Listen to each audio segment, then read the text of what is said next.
শুক্রবার সকালে মেয়র পরিষদ তথা তৃণমূল কংগ্রেসের রাসবিহারী কেন্দ্রের প্রার্থী দেবাশিস কুমারের বাড়িতে আয়কর হানা। ভোটের মুখে কেন্দ্রীয় সংস্থার সক্রিয়তায় ব্যাপক ক্ষুব্ধ তৃণমূল সুপ্রিমো মমতা বন্দ্যোপাধ্যায়।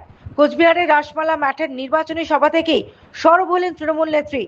কেন্দ্রে বিজেপি সরকারকে তুলোধনা করে তিনি বলেন, নির্লজ্জ বেহায়া একটা রাজনৈতিক দল, সামনাসামনি লড়াই করতে পারে না ভীতু কাপুরুষ, এখন এইসব করছে।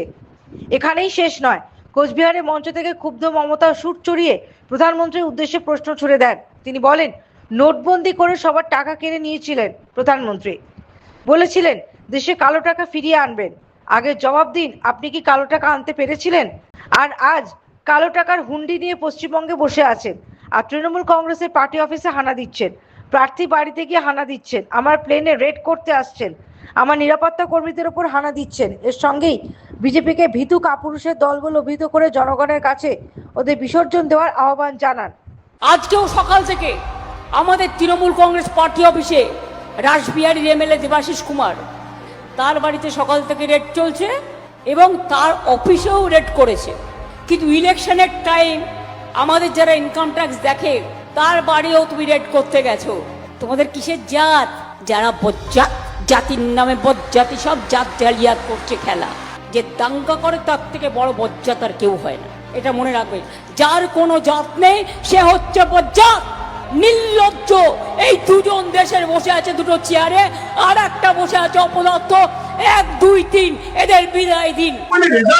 আলটিমেট রেজাল্ট হলো আমরা 4 দিনে 75 বন্ধ, এটাই আলটিমেট রেজাল্ট। ইতনা ঘন্টা 15.5 ঘন্টা ধরে আপনার বাড়ছে, 15 ঘন্টার পরে তারা কি খুঁজলো এখন?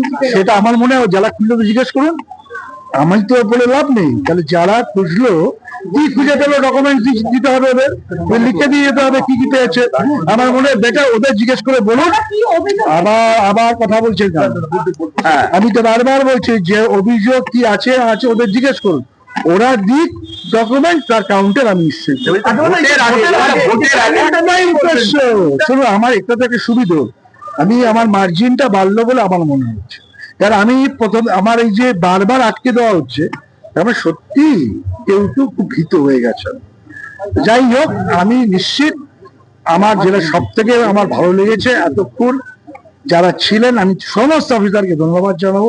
অত্যন্ত ভালো ব্যবহার করেছেন, কোথাও কোনো সমস্যা হয়নি। সময় লেগেছে, সময় কেন লেগেছে আপনারা জানেন। এগুলো আমি আর ব্ল্যাক অ্যান্ড হোয়াইটে আমার মুখ দিয়ে বলতে চাই না।